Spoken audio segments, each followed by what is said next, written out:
So, I'm going to talk about a couple things today. It is the 21st of February, and it might actually be, I've shoveled up where the deck where we sit outside. It's sunny. I'm optimistic. We'll see. But as you can see, I'm not doing that great with my diet. I got coffee from my friend Barney today, and he says it's decaf, so I don't know. But anyway, I'm gonna eat these. I'm not feeling very happy this morning, even though the sun's out, so it should cheer me. And the dogs are really interested in these, but they're not going to get them because this one has green tea, so this one has caffeine. You can't have that. And this one has chocolate, right? Yeah, it's chocolate. I don't know. It's wonderful. I'll show you these. Those are good ones, too. They're both wonderful. So I've been saving these. I'd put them in James' lunch, and then I'd save back my share, I guess, for when I was feeling especially down, and now. So I like eating chocolates when I'm feeling especially good, but also when I'm especially down. So James loves eating cookies all the time. So, but for me, this is not normal. But see, this is this kind of cookie, and it has quite a lot of it on the green tea kind of icing on the outside, on the back. And then this one is also wonderful. This one, to show you how wonderful it is, I'd have to bite into it, but it's just so wonderful. Did you manage to get the light shining on it? I don't know, but it's like, it's as good as gold, let me tell you. So this one is Locher Gran Pastisseria Tortina Original. Fantastic. And the other one is, and these were given to us, and I'm very thankful, believe me, because I really look forward to eating these. It's Christmas anytime you get those. Yeah. And so these are handy for lunches if you want to really give your little James a treat. Yeah, you don't want to be eating them all the time. There's a lot of packaging. A lot of packaging. But since they were given to me, I am very thankful for them, and I will enjoy them fully. Now, I wanted to talk about a few things because I forgot to mention this. Hey. We went to Dreams of Spring, and it featured the students and faculty of the University of Lethbridge Music Department. And honestly, my back was sore sitting. It was sore to begin with because this is in winter, and whenever I'm having to wear more layers of clothing, like the ski pants and the coat and everything, just to keep warm, it's painful. Plus we had to walk down there. And we walked. Long walk. No. And then sitting on those chairs. And they try to be very considerate at the library. They've got these cushions to put on the chairs, but they're not whoopee cushions. They're not very comfortable, honestly, but they did try, and I'm very thankful for those. Anyway, but this concert was lovely. It was. It's free. Yeah, and absolutely free. And apparently, this was the 19th time they do it. So it must have started in 2001. Must have. And this is the first time I've ever went to it. I didn't even know about it. But James, I didn't even know about it. James told me about it. Yeah. Yeah, I saw. I just saw a kid photocopying. Oh, photocopying these things. So what does it say, La Danza? Can you see the... I don't know. What do you want me to look at on this? I don't know. Who the performers were for the last thing in the bill. So. Well, there were a lot of people in here. But anyway, there were a lot of people performed. My favorite was this red-haired opera singer. And wow, that voice. She was amazing. It was operatic. It was... they were playing this grand piano right in the background, and her voice was so much stronger than the piano. Yeah. It was, I'm sure if I'd been sitting out on the deck at home here, I would have heard her from here. And that's several blocks away, half a mile. She was incredible. Yeah, she was very good. Such power. Yeah. Singing Lithuanian folk song. That's impressive. I don't know what she was singing, but well, it's anyway, not on the bill because she was a last-minute replacement. Oh yeah, and I'm so thankful that she was a replacement because wow, two separate performers. I mean, she was professional, really high quality, and so what an experience just getting to hear her, and for free. So this is something. If you want to get a little bit of culture in your life. apparently they do this around this time every year, so this It was would be February just before 15th. reading week, right? It's Okay. not going to be the same day. It was Yeah. probably the Friday before reading week. It was Probably. Friday, right? The Yeah. 15th. I think. So we went, it was sort of like a Valentine's date for us. It was awesome. And, yeah. Yeah. So that was nice. Yeah. And anyway, in this thing, they even have the original language that they're singing in, right? And then they have the translation in English. And James did notice some differences. They had, when they were translating, they made it less artful in the translation. So there were some poetic phrases that were lost in the translation. I mean, they could try to make it artful, like having rhymes and stuff like that, but then everything is lost. No, there was something about the moon hanging in the middle of the ocean. I know, they blew And that one. Yeah, I so mean, that one they didn't need to... It would have been an easy, straight across translation. It would have been poetic. Yeah. So that was lovely and absolutely free, and I would recommend everyone go to it every year. And we will next year. Yeah, we're just not taking Elvis with us because he'll be barking to beat the band. That would be awful. Yeah. We used to have a little dog, and he would have loved it because he loved singing opera. He was a rock star. Carlos. Yeah, he would have loved that. He'd be howling right along. Anything right that away. seemed like howling. Like, yeah. What were some of his favorite ones? Oh, Werewolves of London. Yes, the he loved Raoul that song. Part. And he loved that Beck song. Beck making fun of Axl Rose. Yeah, he loved it. Carlos would He'd have just blown be Axl Rose singing, right up the singing. stage. Yeah, you know? That little dog, but, such power. He was an opera singer. How does Axl Rose go, ow? Or what does he do? Anyway, Carlos just, as soon as he heard Beck making fun of him. Yeah, he loved it. He launched into it. Yeah. He'd start quivering. He'd start shaking. He'd be so excited. He'd look at me, like, are you getting excited too? Yeah. Like, just quivering. All of his body. And then when it happened, he let loose 5.5 pounds.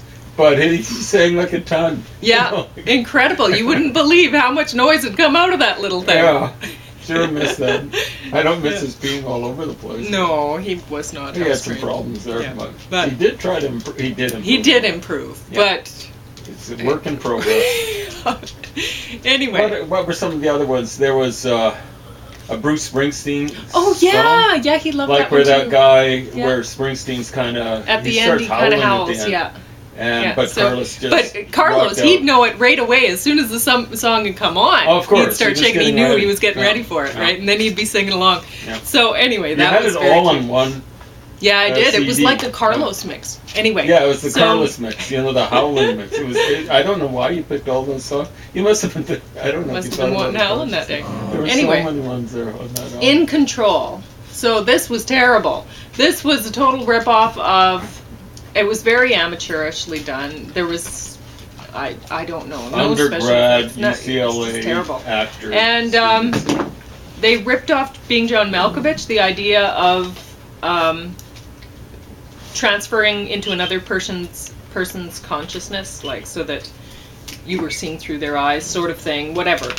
And but more so, these people could transfer into anybody. So, but it didn't make it more interesting. It made it a lot less interesting. And this is not worth watching. So, In Control, don't watch it. Notorious with Conor McGregor. James loved it. It was education. So I get these things out for him because I know it's like a secret kind of passion of his. He likes watching these things, and well, it's been like 10 years. You do though. You get so excited about watching these things. It's like a guilty passion, I think. Not really. It's an education. Okay. Anyway, he enjoys getting... I don't believe in it. I don't think it's... I kind of think it shouldn't be allowed. Yeah, I know. Well, those refs, they should be paid a lot because really they're preventing people from murdering each other. Yeah, exactly right. Like those fights are serious. Yeah. And this little guy, holy boy, he's a 45 pounds. He's a tornado all on his own. So, anyway, This seemed long to me. It wasn't though. Only an hour and a half.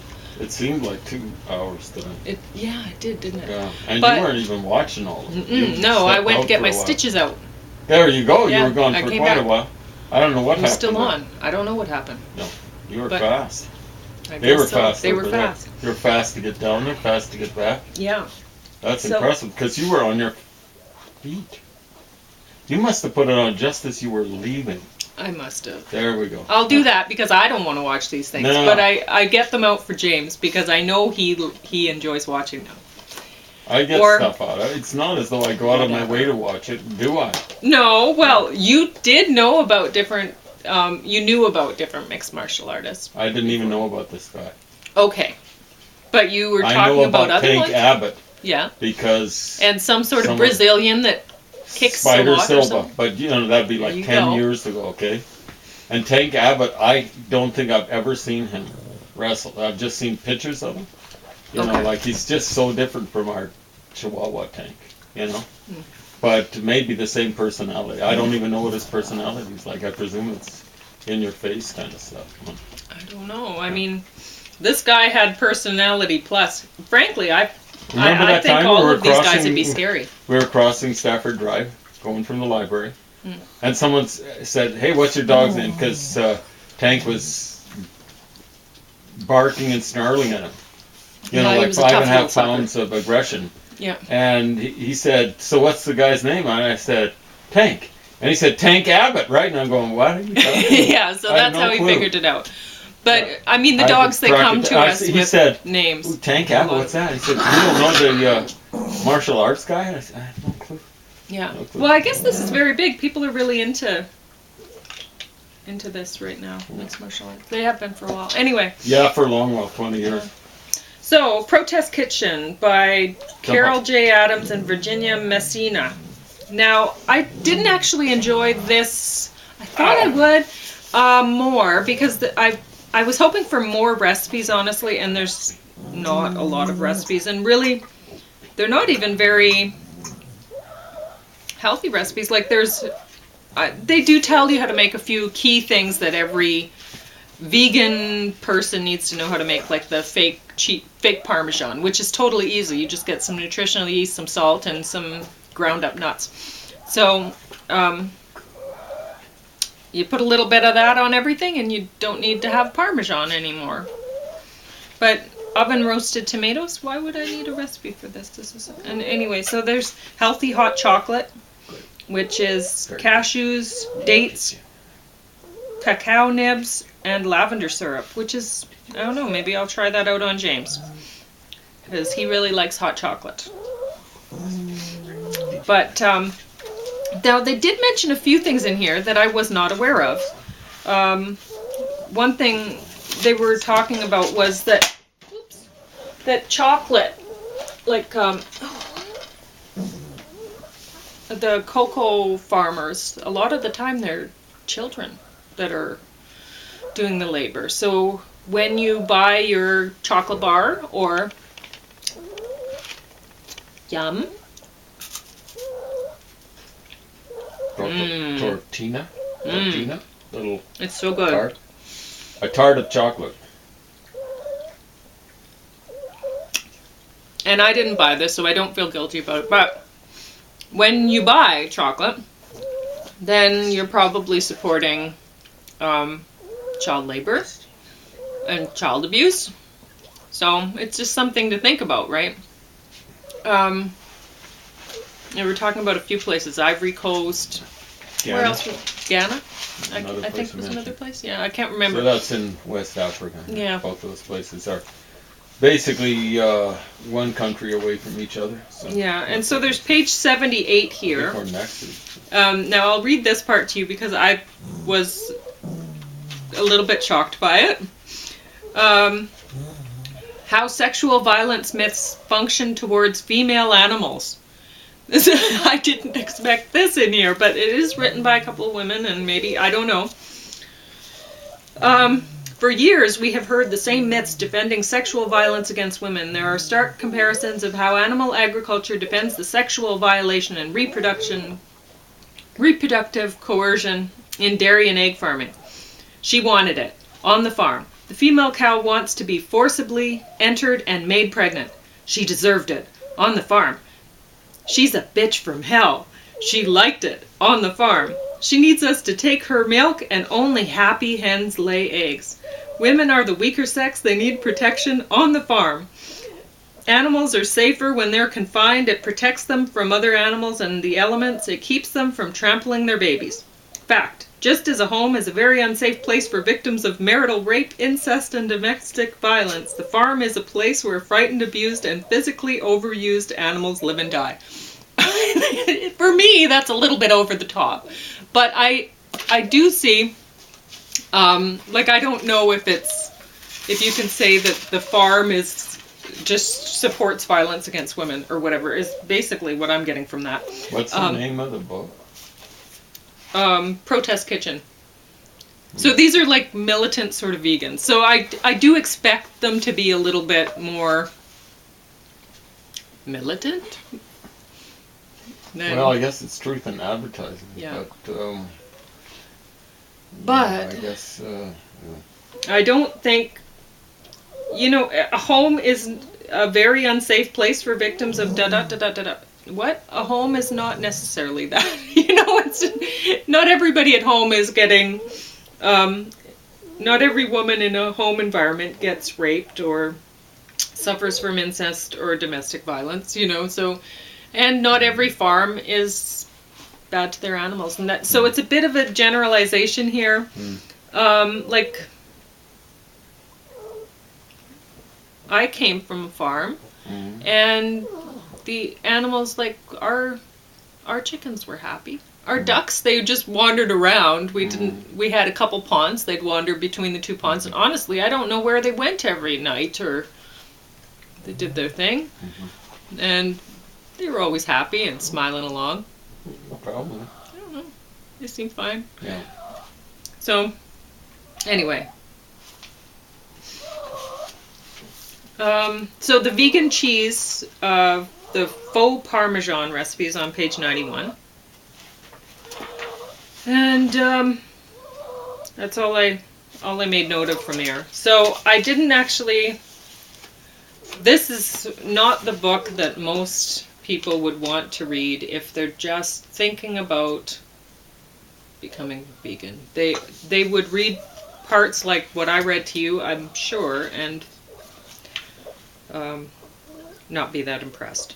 But there's a lot of things in here that, they talk about replacing eggs for baking using flaxseed, which is a common thing.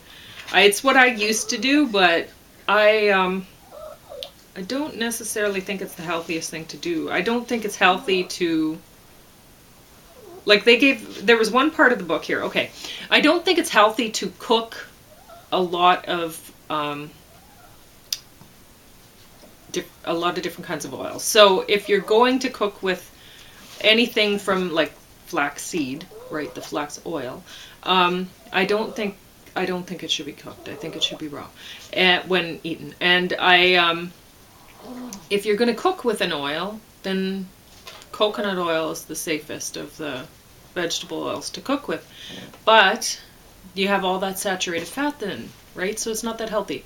So it's best not to cook with oil is the thing. So, and honestly, I would rather than using the flaxseed thing now, at my point in life, I would rather keep chickens, healthy, happy chickens, as friends, and keep them well, and then maybe Annafred might want to eat the yolk for me, and I could use the whites. Or they also have in here aquafaba, and aquafaba does work for incredibly well for an egg replacement. So that I would say yeah, and I've used aquafaba, and that's good. So if you don't want to eat eggs at all, if you want to be vegan, then that's fine. But you know what? Chickens make good friends. So if your